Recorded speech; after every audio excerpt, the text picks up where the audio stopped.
I'm Dan Kurtz-Phelan, and this is the Foreign Affairs Interview. As we move ahead in the energy transition, what we need to anticipate is that the Gulf producers are going to become more geopolitically important, not less so. This is the first global energy crisis. The 1970s was an oil crisis. This is an energy crisis. Late last year, writing in Foreign Affairs, Jason Bordoff and Meghan O'Sullivan made a provocative argument. A transition to clean energy would be necessary but messy. It would sharpen, not end, tensions over energy. It would strengthen, not weaken, petrostates. Fast forward 6 months, and this vision seems prophetic.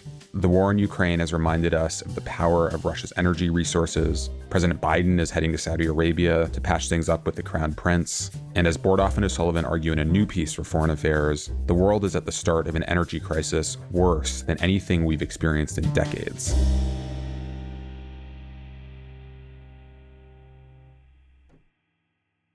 It's great to be here with both of you. Jason, you're the founder and dean of Columbia University's Climate School, and you served on the National Security Council overseeing energy and climate change issues during the Obama presidency. Meghan, you're a professor at Harvard's Kennedy School, and you were deputy national security advisor during the Bush administration. Welcome to the show. Thanks. Good to be here with you, Dan. Thanks. Thank you, Dan. So it's not often that you read an argument that so quickly goes from disquieting provocation to this bright light illuminating a major global crisis. But let me read a few lines from your Green Upheaval essay.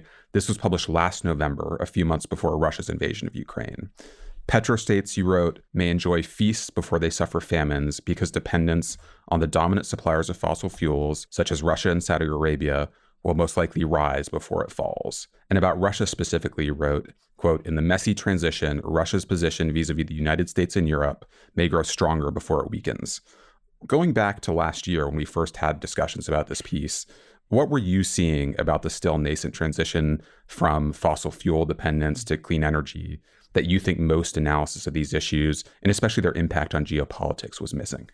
So the piece that you reference, we wrote it again back at the end of last year, and we did so really in response to a global conversation that often seemed to be a little bit untethered from some cold, hard realities. And there was a sense that the energy transition, to the extent that it really intersected with geopolitics, was going to be a positive and a beneficial phenomenon, that we were all looking forward to a world where green energy had taken away the difficult geopolitics of oil and gas and that sort of thing. And Jason and I, are big advocates for the importance of the transition and recognize that some of the geopolitics in an actual net zero world may be more copacetic. But we were really focused and continue to be focused on the fact that the road to get there, the actual transition, the years between today and net zero 2050 are going to be very tumultuous in geopolitics and not at all kind of a straightforward thing. There's going to be a lot of inflection points, and they won't all benefit our geopolitics. And in fact, many of them are going to stress our geopolitics. And so our lens, which I think has really been underscored by the Russia-Ukraine crisis, but our lens has been that the energy transition is going to be one of the greatest drivers of geopolitical risk in the coming decades. And I would say that, both Jason and I have said, it's probably going to dwarf what we've already seen in this century, the pandemic's impact on geopolitics, even Russia's invasion of Ukraine, the impact on geopolitics, that this energy transition is not just about substituting, one form of energy for another. It's about remaking the entire global energy system, how we generate, how we use, store, ship energy. And being the backbone of the global economy, we're talking about remaking the global economy in the space of a few short decades. And that is going to be highly disruptive. And that's really what we tried to underscore in this article. So as you note, it's really hard to imagine a more powerful demonstration of that risk than Russia's invasion of Ukraine. When the article was published, we were starting to focus on fears of invasion, but we were still a few months away. To what extent does this dynamic that you described, the additional short-term leverage that Putin had, but also a sense that that leverage may be a wasting asset, that wasn't going to last forever, to what extent do you think that helps explain the timing of the invasion? Is that part of what is driving Putin in this moment? I think it would, in my view, probably be overinterpreting it to say that he was primarily driven by energy factors. But I do think if Europe has obviously worried for quite a long time about dependence on Russia. When we said we wanted to write this article, the motivation was when people think about energy security and energy geopolitics, traditionally they had thought about OPEC and the Arab oil embargo and dependence on the Middle East, or if you're in Europe, dependence on Russian gas. And if you could move beyond oil and gas, geopolitical risk would be diminished in the energy sector. And as Meghan said, the whole motivation was we thought that had some truth, but missed a lot of things that would be geopolitically tumultuous about the transition. And if you are a petrostate like Putin and you were thinking about using energy as a weapon, his hand was stronger to do it a few months ago than probably at many, many years in the past. And part of that, we should remember, this was not entirely because of an energy transition, but Europe was in an energy crisis even before Russia invaded Ukraine. Europe was paying exorbitant natural gas bills, utility bills were high, they were subsidizing energy costs for people. And we've been writing for a while about what we are concerned about, both from a matter of energy security and the economy, and also the climate crisis, which is a growing, not shrinking gap between reality and ambition when we talk about goals like net zero 2050, right? We've had lots in Glasgow of last year, lots of effort to elevate ambition. 1.5 is the goal, not 2 degrees. Countries promising net zero by 2050.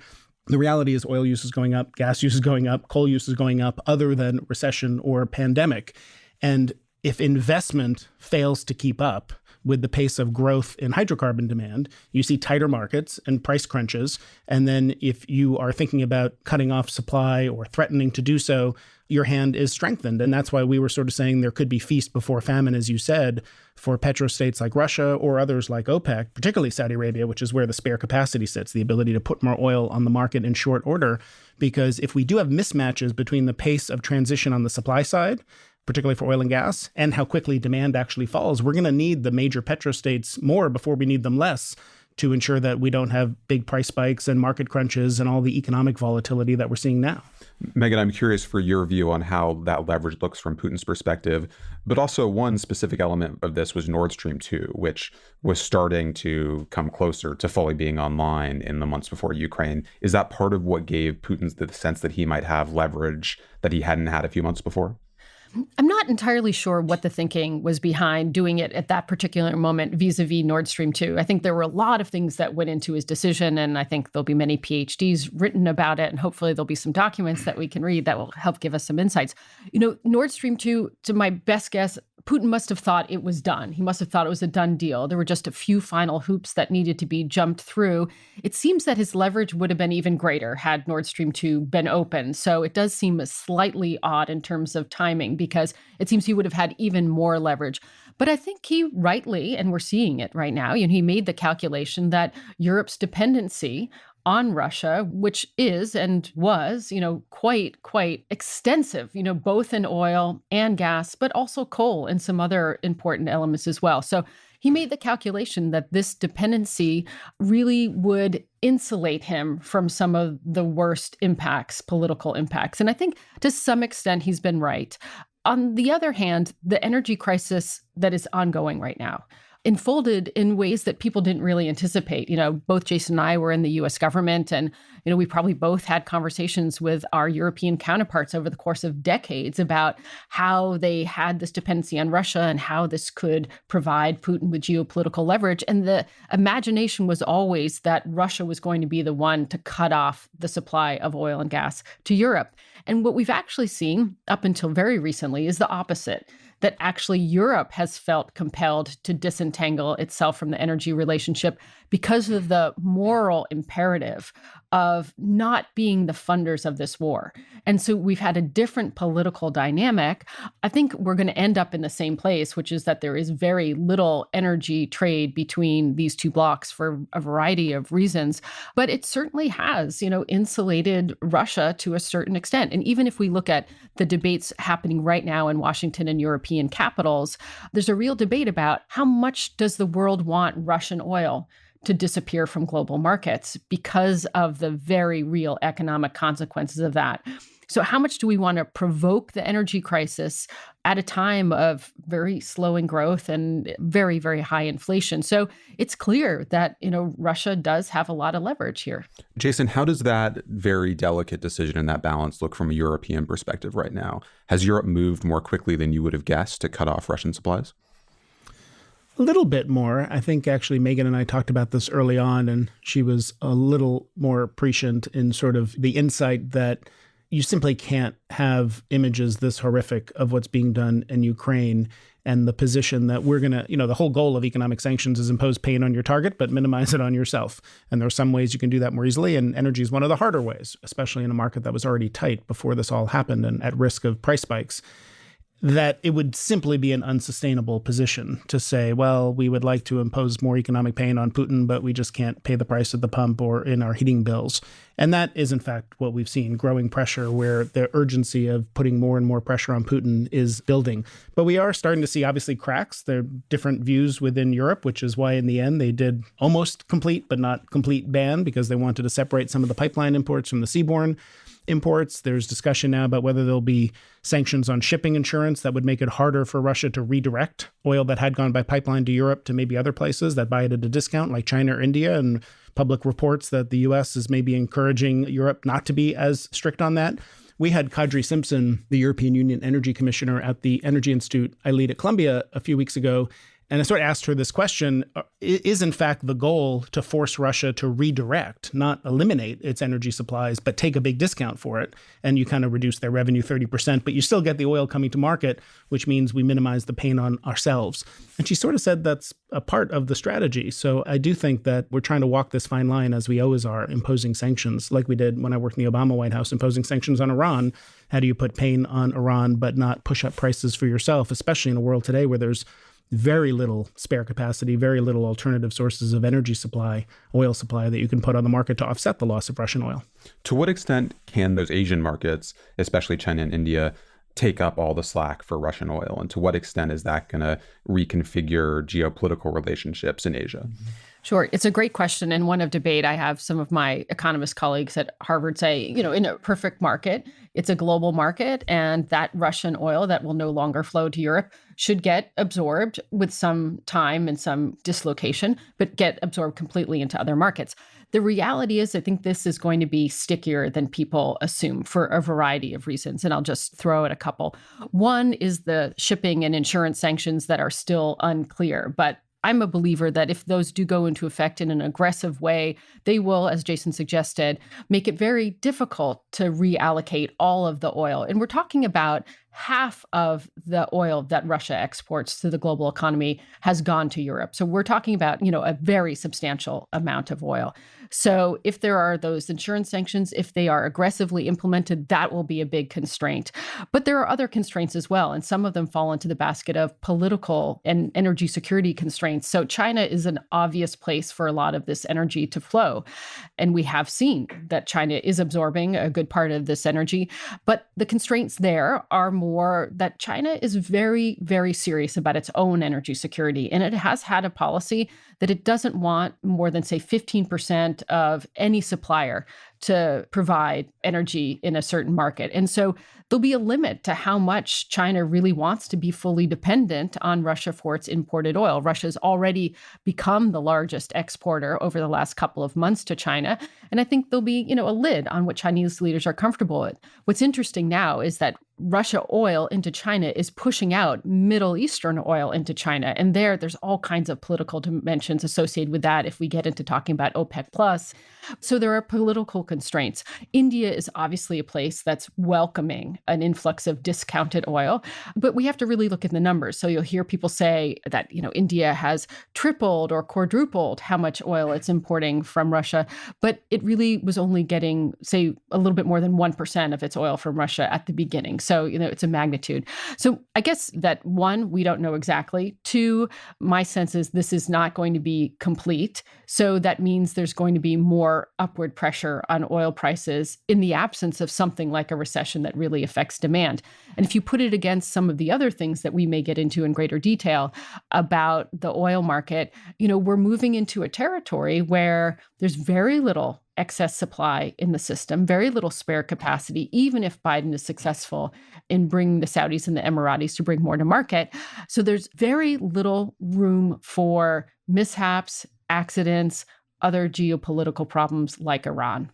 I'll just quickly add, I think I'm slightly more of the view that in an integrated fungible market, oil has a slippery way of finding its way to buyers if there's a willing buyer and the discount is great enough. We've seen in the past lots of maneuvers where delivery mechanisms can be found to get oil to market. And then the question, to Meghan's point, is how much do people in the midst of an energy crisis and high gasoline prices in the US or Europe want to enforce those sanctions? We're not seeing them enforced on Iran right now, for example, because people are like, well, maybe we need that oil to come to market. And the only thing to say on top of all of this is whatever decision is made about how much to turn the screws on Putin with regard to oil supply, he, of course, has tools of his own to retaliate and say, well, I'm going to cut off oil and refined product, diesel exports entirely, or natural gas, which is what we've seen recently in the last several days, in fact.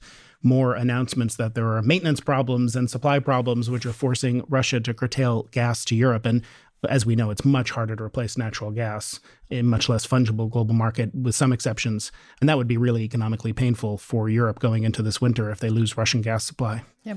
If I could just summarize what I tried to say in one sentence, is that, yes, there'll be a lot of reallocation into the global market, but it won't be 100% and it will take time. And that might be okay, but we are in an energy situation where even if only 20% of Russian oil doesn't find a home, or it takes a year to find a home, that could be really disruptive because of the other dynamics in the market. So there's a lot I want to unpack there. One dynamic that I think has been fascinating for those of us who are not as steeped in these issues as the two of you are, is to see the way leverage plays out in these relationships between suppliers and markets. And looking at the China-Russia relationship, which has been one, I think, really fascinating and somewhat mysterious dimension of the geopolitics of this war so far. If we project forward to a time when Russia relies on China more to buy its oil and China relies on Russia as a supplier, to what extent does that reshape the Russia-China relationship? Does that give Russia leverage? Does that give China leverage? What does that tell us about how that dynamic is likely to shape up from here? Sure. As a lot have written in the pages of Foreign Affairs, and there's a lot of talk about this Russia-China relationship and how this crisis is, one of the legacies of it is going to be this much closer Russia-China relationship. And I believe that to be true. The energy piece, however, is an interesting dynamic associated with it. I think before this crisis, there was a little bit of a mutually dependent dynamic developing.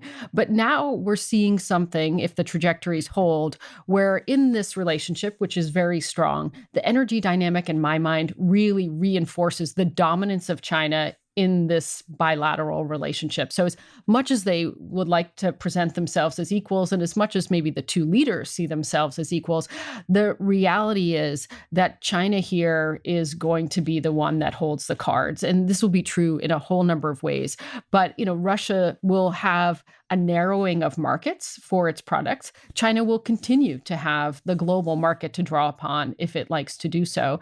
There's also a whole question of financing. To what extent is Chinese financing going to be essential to maintain the Russian economy, but even the Russian production? We saw in 2014, after the annexation of Crimea, that China really came in and saved a few key strategic Russian energy projects, like the LNG projects in the Arctic. So there are many ways in which Chinese help, or lack thereof, could be really consequential for Russia. So again, I think that dynamic will be implicit, if not explicit. The other really interesting dynamic is between the United States and, as you noted, Meghan, the Gulf suppliers, especially Saudi Arabia. There are now plans for President Biden to go to Saudi Arabia in July. This was after he had called it a pariah, or pledged to make it a pariah, given the murder of Jamal Khashoggi. Is this trip a good idea to your mind? How much is Biden likely to get out of this? And to what extent can that help allay the crisis in global energy markets? I do think it's a good idea, recognizing that we should continue to stand up for humanitarian concerns and make clear the principles that the United States has when they're not consistent with what we see other countries doing.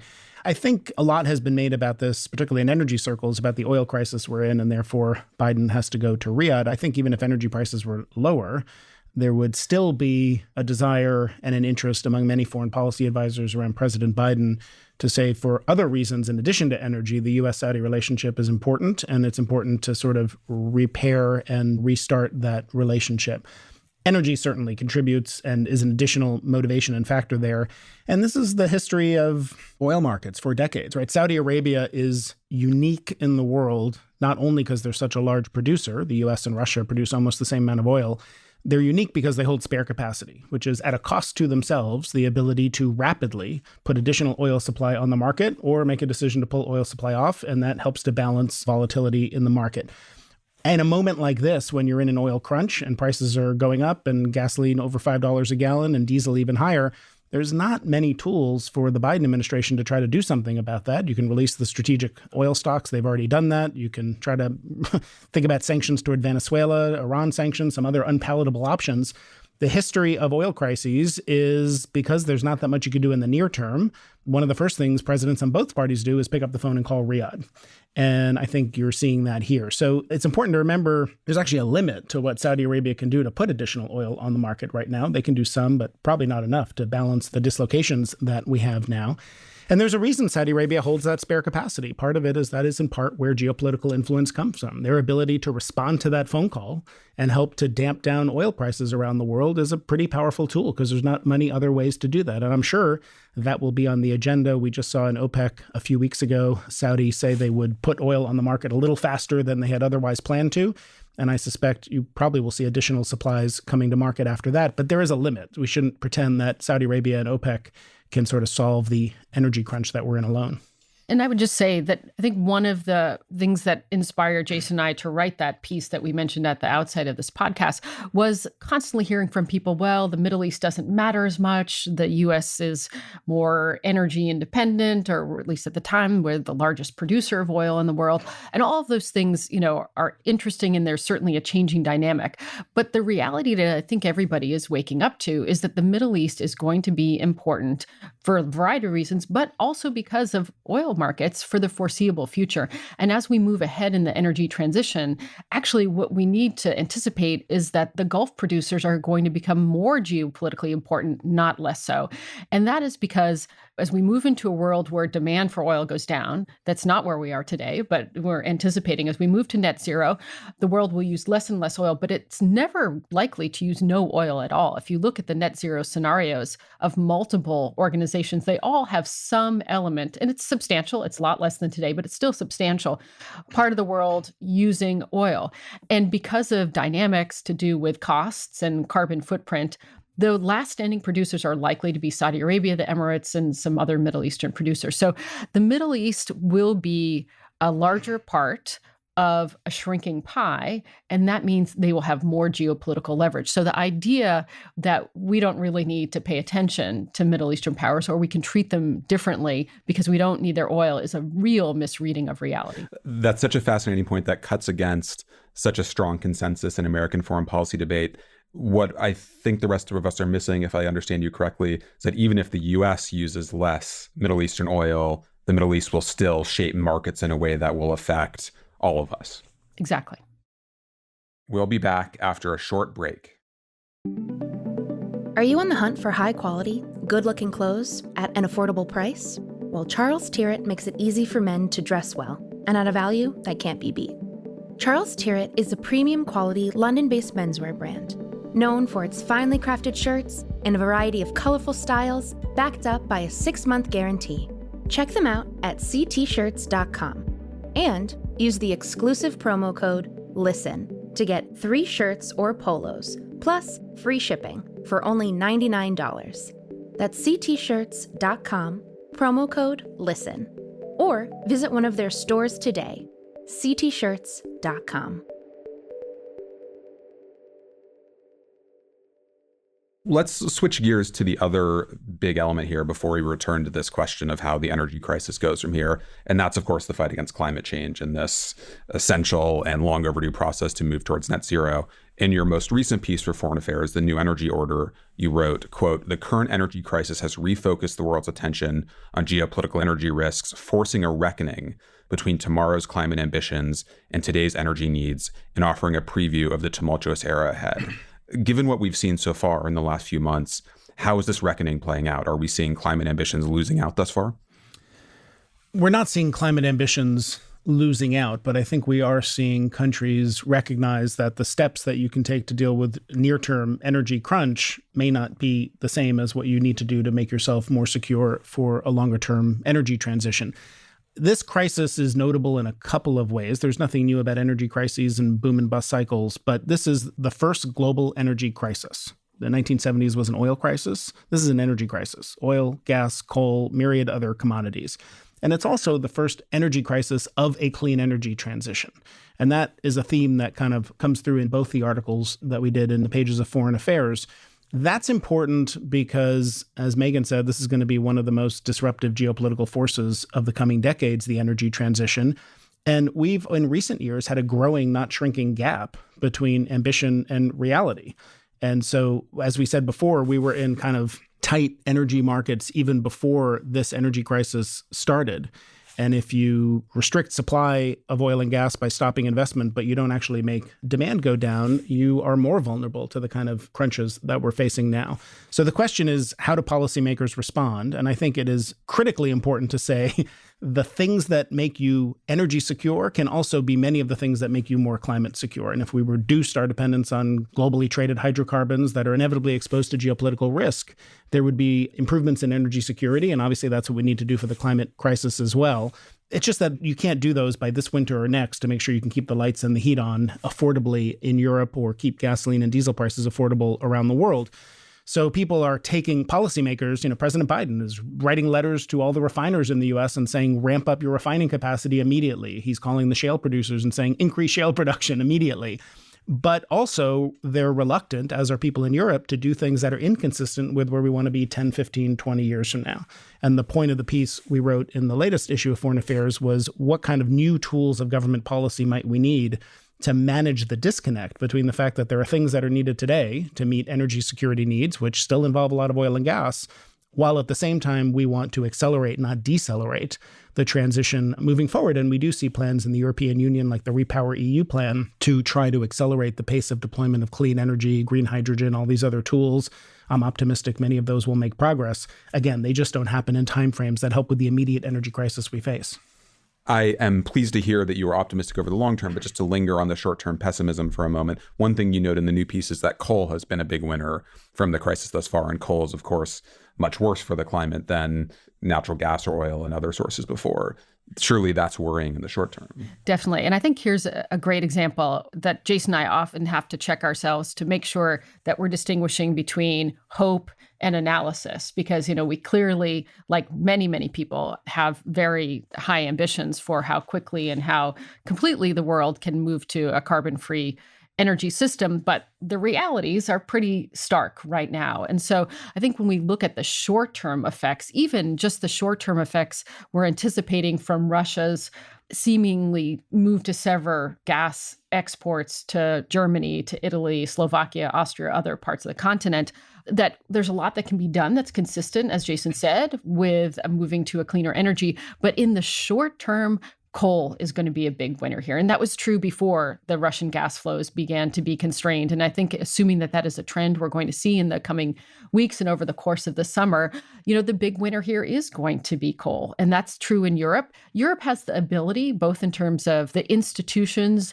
the vision, and at least more of a political consensus than any parts of the world, to make sure that that short term doesn't translate into the same trend over the medium and long term.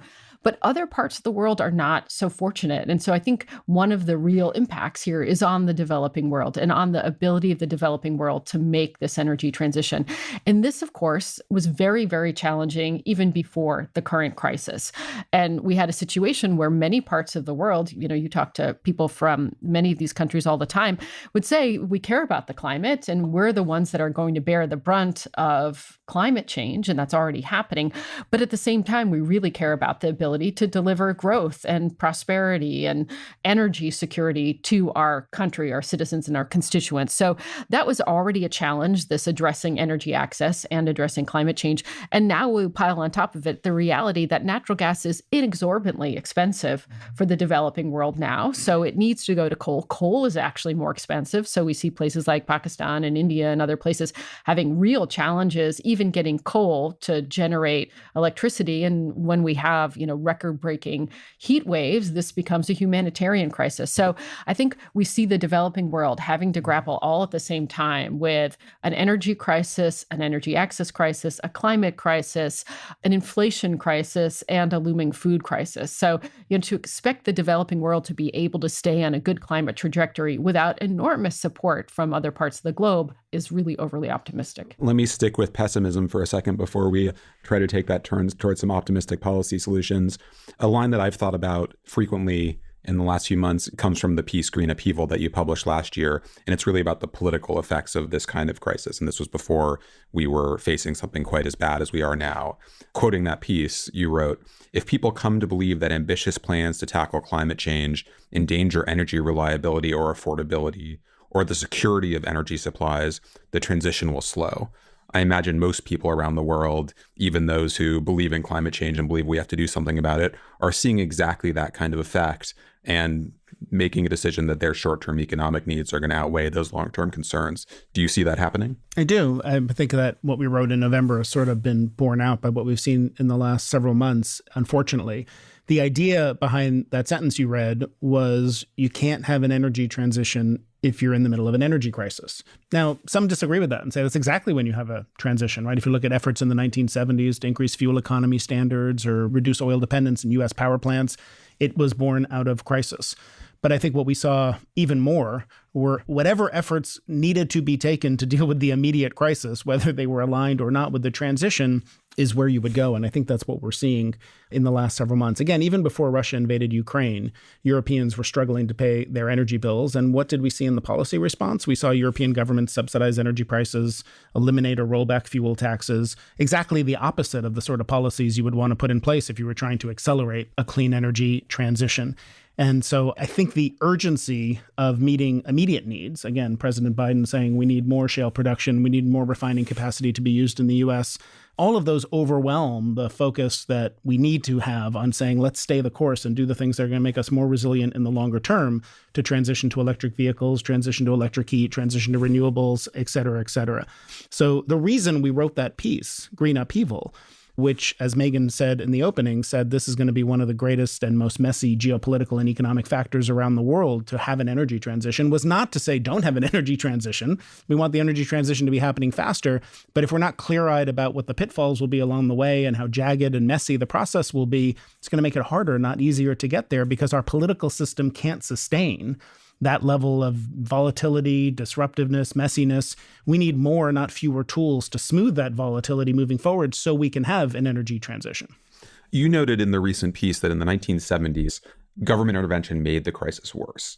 You try to look at some of the lessons of government intervention in that period to point us to a better course. That you note in the piece that if done well, government intervention is going to be the solution to these dual crises, the energy crisis and the climate crisis. When you look at the lessons of the 70s, what's going to determine whether intervention is effective or counterproductive? So we talk in the piece about what happened in the 1970s, the energy crisis of 1973, then 1979, the iconic lines at the gasoline station that we all remember, if not personally, remember photos of. And that was instigated by the Arab members of OPEC putting in place an oil embargo, of course, but it was made much worse by government policy.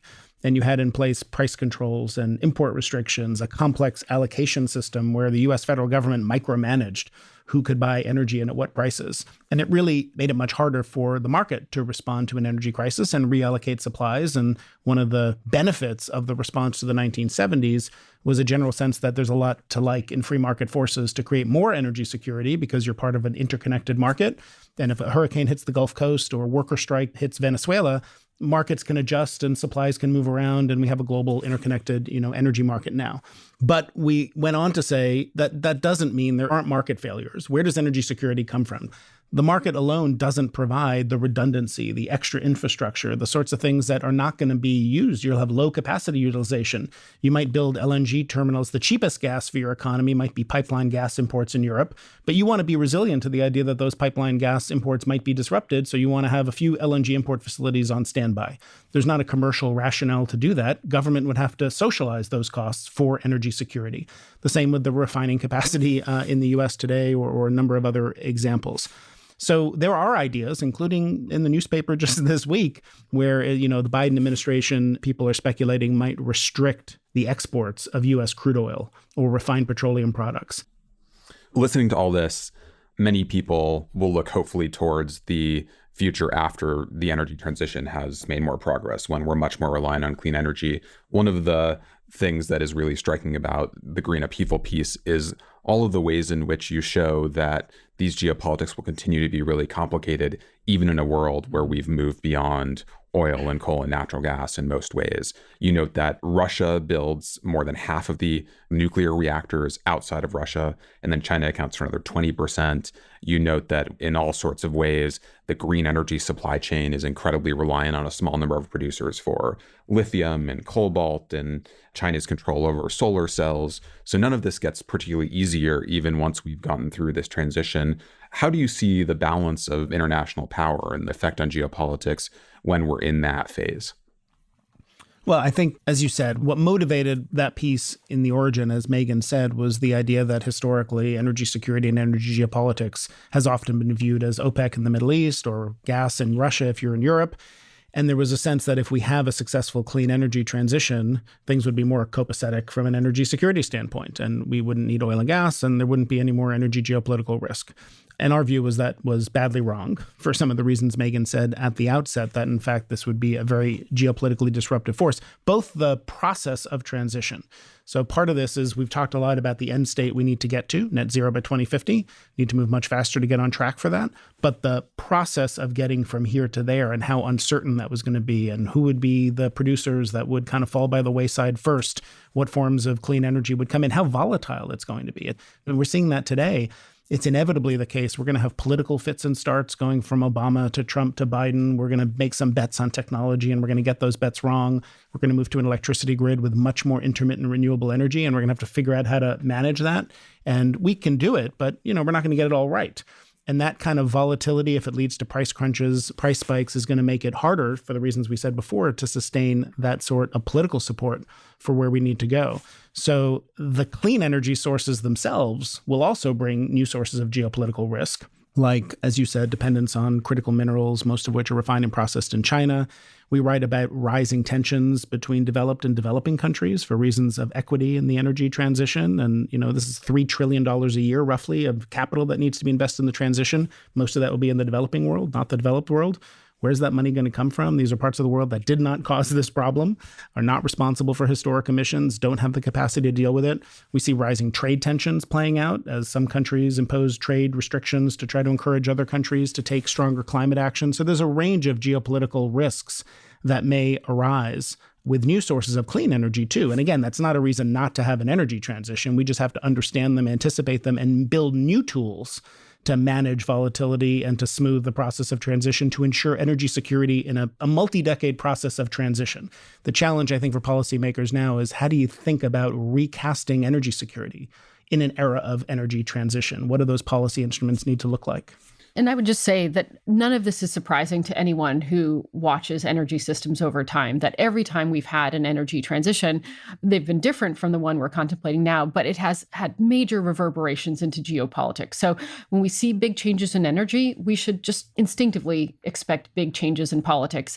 And they'll be fraught in many of the ways that Jason just described. But I also think in some ways they'll just be different, right? It doesn't necessarily mean that all geopolitical changes are bad.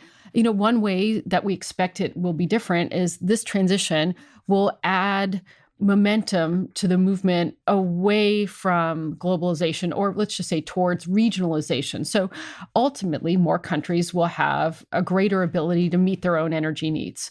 It won't be complete. There'll still be components of the energy system which will be global, particularly if there is a robust ammonia or hydrogen market, that type of thing. But in general, I think it's safe to say that there'll be more countries that have higher levels of energy self-sufficiency, and that will change politics in a very significant way. And even countries that are not self-sufficient, they'll be much more likely to be reliant on their neighbors, for shared energy grids. And, we see movements in that direction. So again, some of it brings new risks, some of it brings new opportunities, and some of it just brings change.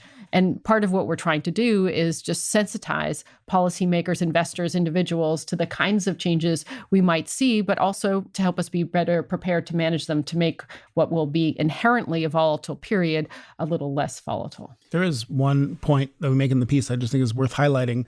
I think it is clearly the case that a successful clean energy transition is going to mean a more electrified economy. It could be cars, it could be heat. We don't know exactly how, but much more electricity used. And electricity is less local. You don't trade electricity over thousands of miles across borders. you might have some cross-border trade. The International Energy Agency projects in a net zero 2050 world, global energy-related trade is 38% what it would otherwise be. So that has an impact on geopolitics itself, just because energy is a less globally traded commodity. Some energy security benefits from that, but also some new tensions that might emerge as well.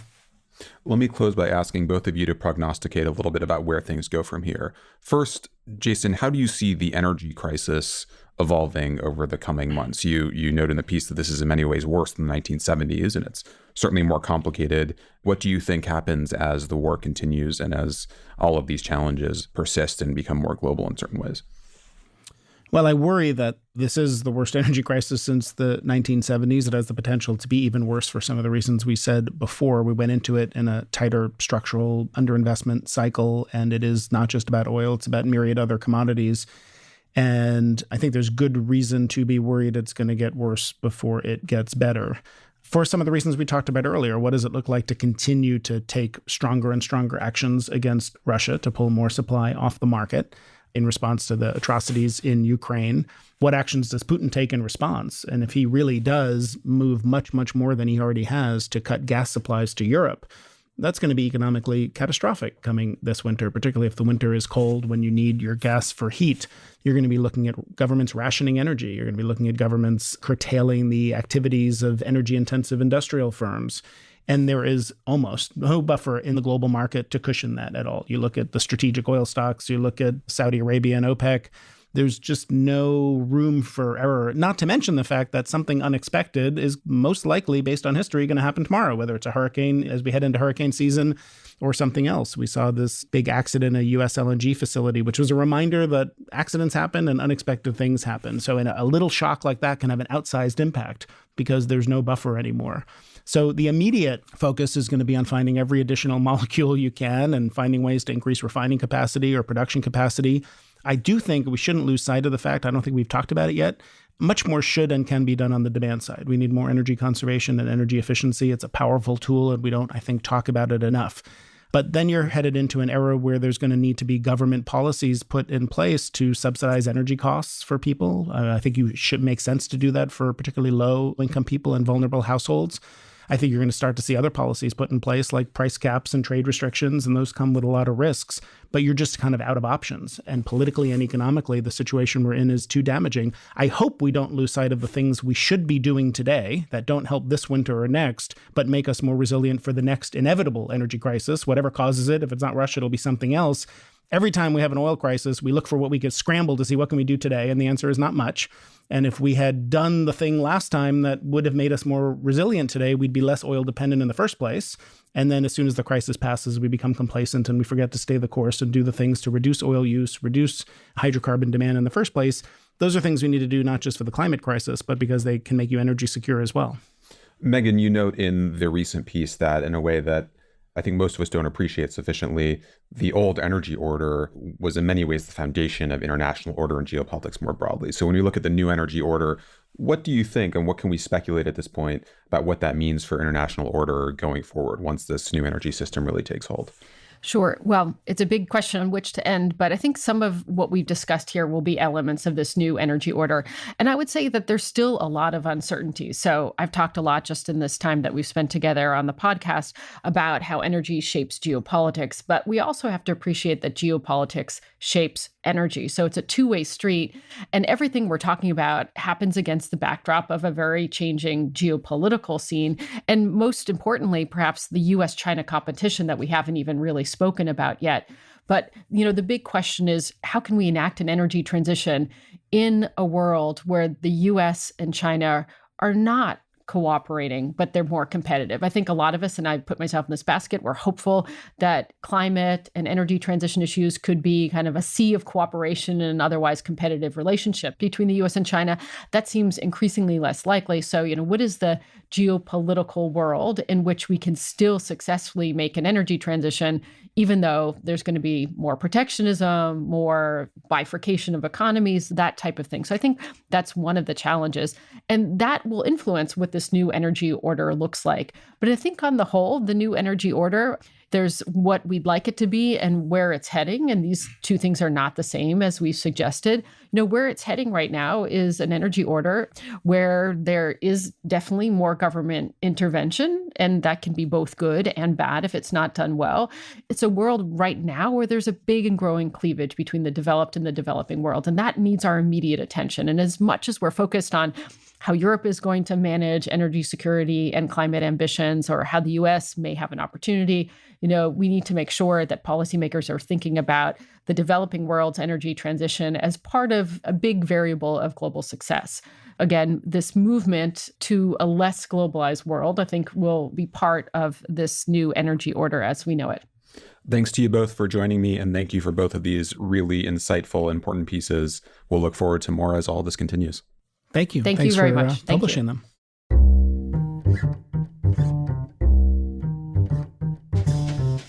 Thank you for listening. You can find the articles that we discussed on today's show at foreignaffairs.com. The Foreign Affairs interview is produced by Kate Brannon, Julia Fleming-Dresser, Rafaela Seward, and Marcus Zachariah. Special thanks also to Grace Finlayson, Caitlin Joseph, Nora Revenant, Asher Ross, and Gabrielle Sierra. Our theme music was written and performed by Robin Hilton. Make sure you subscribe to the show wherever you listen to podcasts. And if you like what you heard, please take a minute to rate and review it. We release a new show every other Thursday. Thanks for listening.